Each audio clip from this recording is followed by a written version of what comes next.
Hello everyone and welcome to Plot Twists.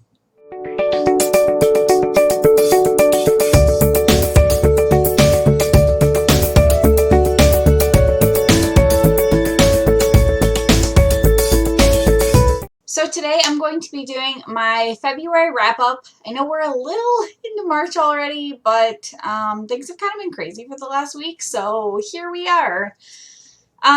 Just like in my January wrap-up, I'm going to start with some reading stats, and then I will actually go into each of the books that I read. So during the month of February, I read 10 books, 6 full-length novels, 1 novella, 2 short stories, and a manga.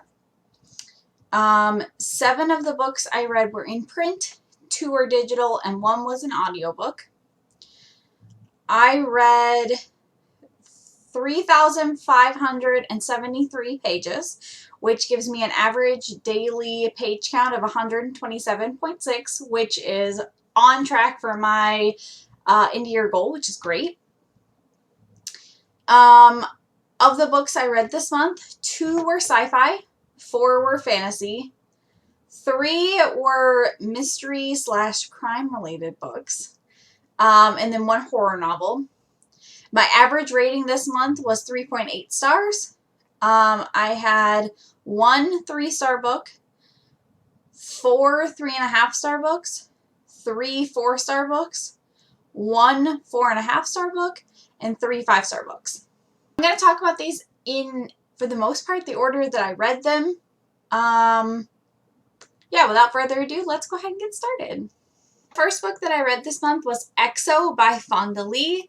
This is a alien novel in which Earth has been colonized by aliens, and we live in a very symbiotic relationship to the point where there are humans that get injected with some of the alien exoshells and become exos. They're much higher ranking in the society than typical humans. And they serve a lot of purposes, but this centers around an exo that is like a soldier police type character. Very early in the story, he gets kidnapped by a group of people who are anti-alien colonization and who want the Earth back. And of course, because he's an exo, they very much don't like him. And that's kind of where the story starts. It's a wild ride for sure. And the ending is really good. I have decided I'm going to continue on with the series. There is a second book called Crossfire. I will be picking that up. Overall, this book was okay. The last 100 pages of this book really made it. The whole story was all right. The ending was excellent. The main character of this story is really interesting.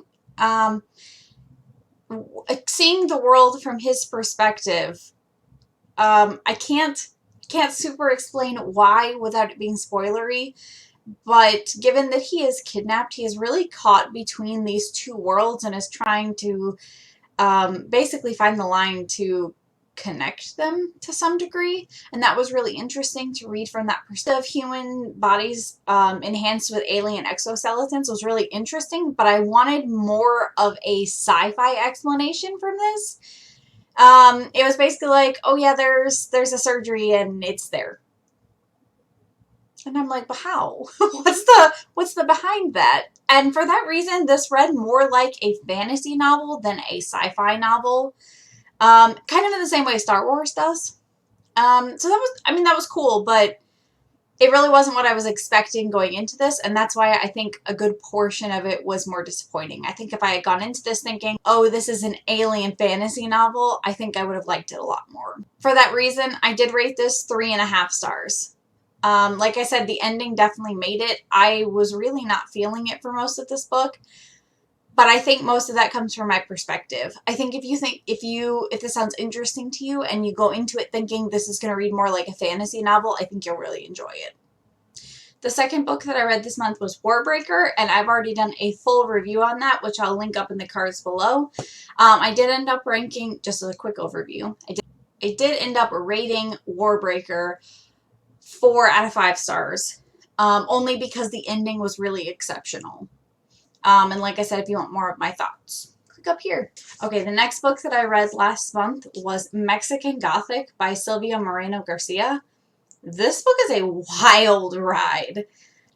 This book centers around our main character, Noemi, whose dad asks her to go check on her cousin who lives pretty far away from the rest of the family, and basically wrote a letter to Noemi's dad asking for help.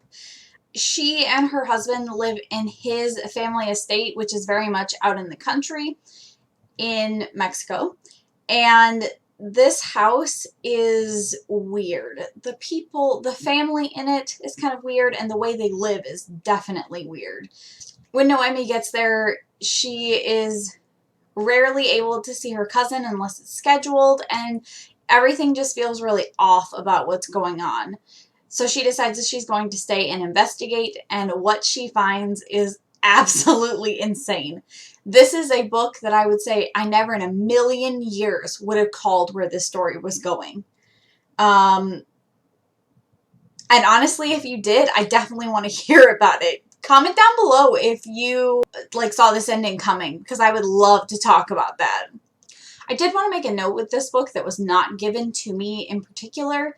I think this book needs a trigger warning for sexual assault.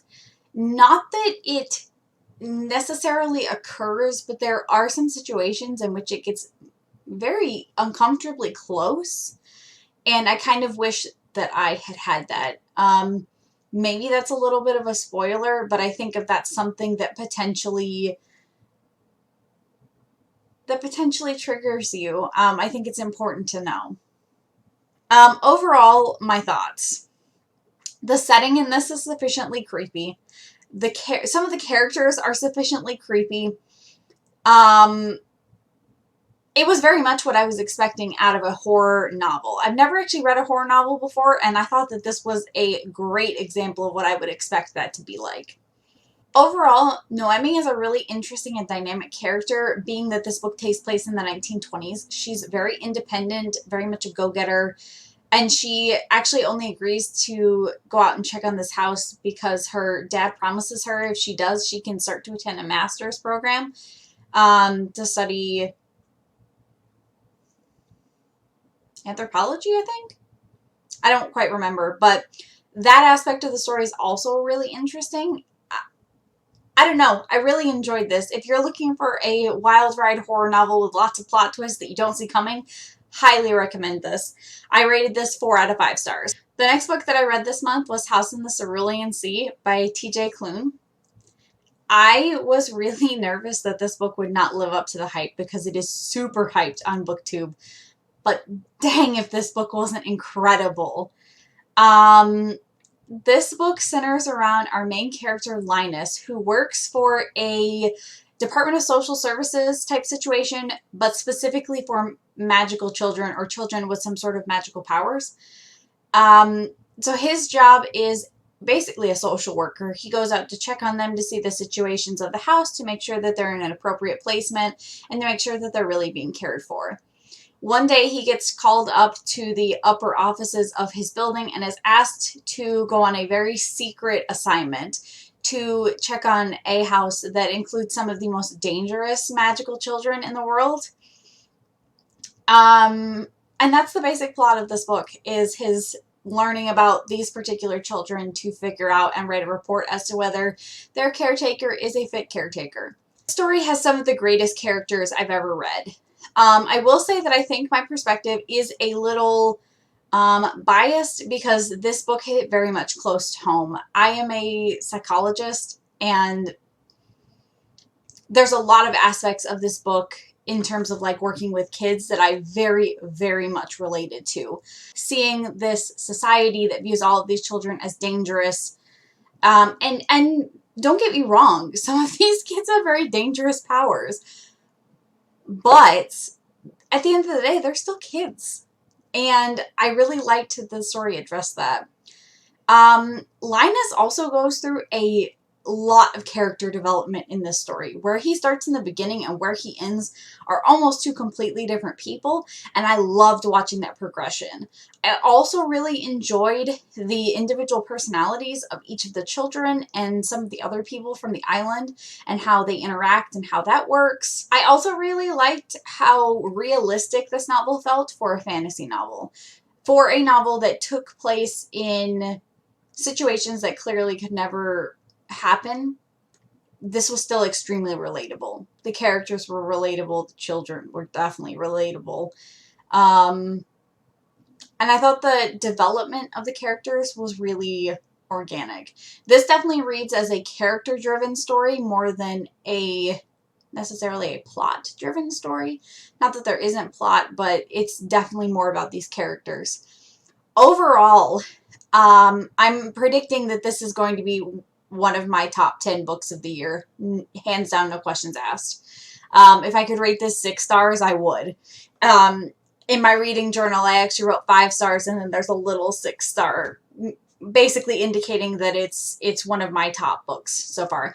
I actually am really looking forward to being able to read this again, and I just read it last month. I really don't reread a whole lot of things. If you haven't picked this book up because you're worried it might not live up to the hype, you should, because it does, especially if you have any sort of job that deals with children on a daily basis. If you're a teacher or some sort of, social worker, I think even as a parent, it's just really, really, really good. Highly recommend this. The next book that I finished this month was A Court of Silver Flames by Sarah J. Maas. This is the next book in the Ekatar series. Without giving away spoilers, this book centers around Nesta and Cassian. At the beginning of this book, Nesta is really not in a good place. She is frequently getting drunk. She is definitely having some struggles dealing with things that have happened in previous books. And this book really centers around her acceptance of what's happened, but also her learning to deal with it. Without giving away any sort of spoiler things you guys might not know, one of the things I really liked about this book is the way it addresses mindfulness and meditation. That's one of the ways that Nesta learns to cope with the traumatic things that have happened in the past, and the portrayal in this book is excellent. They relate it to an ancient female warrior type archetype, but I really liked that the meditation and mindfulness aspect of it was essential. And that gets brought up multiple times throughout the story, and that was really enjoyable. It also introduces a couple of new characters that are very dynamic and interesting, and I loved that. That come from all different backgrounds and make a very unlikely trio, but it works. I also enjoyed the little bits that we got of the other characters from Ekatar kind of in the background. Seeing little bits of Feyre and Rhysand and Mor, and the little bits of Azriel that you get in this book are also really exceptional. The extra Azriel chapter, which is not in my copy, is absolutely wild. I seriously cannot wait for the next book, and this one just came out. I mean, this is a bit of a tome, but I would say that the pacing in this is really good. I read this over the course of maybe 4 or 5 days, and it's 700 pages. It was just so easy to read, to comprehend, to get through, and I was really into reading it. It didn't feel like I had to force myself to continuously pick it up. I wanted to continue reading. Overall, I gave this 5 stars. The next book that I finished this month was One of Us Is Next by Karen M. McManus. This is the sequel to One of Us Is Lying. And this book kind of picks up where the last one left off, with a new group of, mostly new group of characters, but some that were present in the last book. And kind of centers around a new lying-based game. It really feels kind of Gossip Girly, and I really enjoyed that in terms of there's someone who knows all the secrets, who is, you know, telling them potentially to the world, if you choose not to take one of their dares. Of course, this game escalates to a point where something tragic happens, and that kind of sets off the events of the rest of the book. Overall, the 3 characters that this centers around are very essential to this line game in terms of they are one of the first people that are victimized as a result of it. And they're all very different, but also I really like the way the author works in their perspectives to give you the whole story. No one character from this story could have given you everything that goes on. So using the 3 and alternating them to get all their perspectives to really understand the story was really cool. Overall, I rated this 4 stars. It was pretty enjoyable. The next thing I read this month was The Princess Game by Soman Chainani. This is the last of the Amazon Prime Faraway Collection short stories, the modern day fairy tale collection that Amazon had put out with a lot of very popular YA authors. If you're interested, I talked about the other 4 in my December wrap-up, which I will link in the cards up above, but I think The Princess Game was my favorite one, actually, that I have read so far. This was very much a crime-centered story in which there are girls in this high school that are being murdered in ways that are based upon princesses.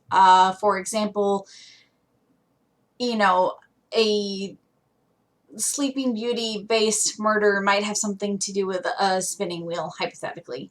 The story comes from the perspective of a police officer that's working on the story who is basically pulling a 21 Jump Street and is an undercover cop in this high school.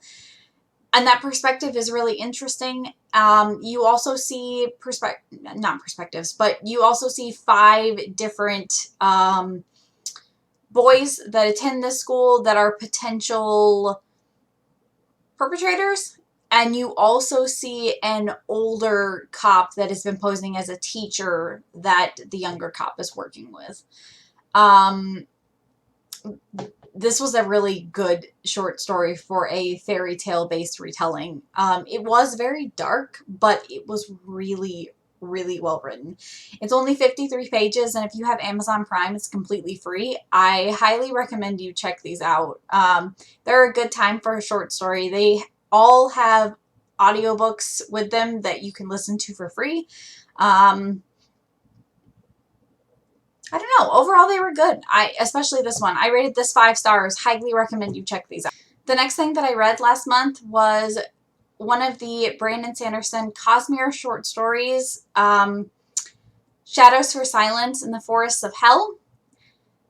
This is vastly different from any of the other Sanderson that I have read so far. And just to clarify, that would include Elantris, Warbreaker, The Emperor's Soul, and even Mistborn, which I'm currently reading. So this story follows our main character, Silence, who is the owner of a way stop in the Forest of Hell, kind of an inn in the middle of this forest that has these ghost-like creatures called Shade that attack people that go through. Her inn is in potential trouble from taxes and not making enough money. So she takes on the challenge of hunting down a notorious highwayman to turn him in for a bounty. Most people in this world don't know this, but Silence is a extremely famous bounty hunter called the White Fox. And that provides that's the basic premise, and it kind of evolves and escalates from there. The job is much more difficult than she thought it was going to be. Overall, the plot of this story was interesting. Silence is an interesting character, don't get me wrong. But I think the most interesting part of this story is the Shade and kind of the way they develop, as well as just the setting of this story is so fascinating. The creatures are fascinating. Overall, I really enjoyed this. I rated this story 4 stars. And the last thing that I read this month is the short story in the Divergent series that comes, I think 5 years after We Can Be Mended, which centers around Thor and Christina from the original series. Without giving too much spoilers of the series, if you haven't read it, this kind of just follows them 5 years past where the books end, and kind of how the society has changed since what happens in the end. Overall, I thought this was okay. There were some things that were mentioned that were kind of interesting to see, especially with how they're coping afterwards. I think this was 25 pages, so it's not very long. But I mean, I would say it was worth it. It was good to see just a little bit more of each of the characters. Overall, I rated this 3 stars. It was okay. Nothing too exceptional, but in terms of finishing a series, I'm so glad I read it. Alright guys, so that is every book that I read this month. Let me know in the comments down below what your favorite book from February was. Look forward to some more posts. Look forward to some more videos coming soon. I have a couple really interesting ideas for the rest of the month, so hopefully those will pan out. If you guys enjoyed this video, please like and subscribe, and I will see you guys again soon. Bye!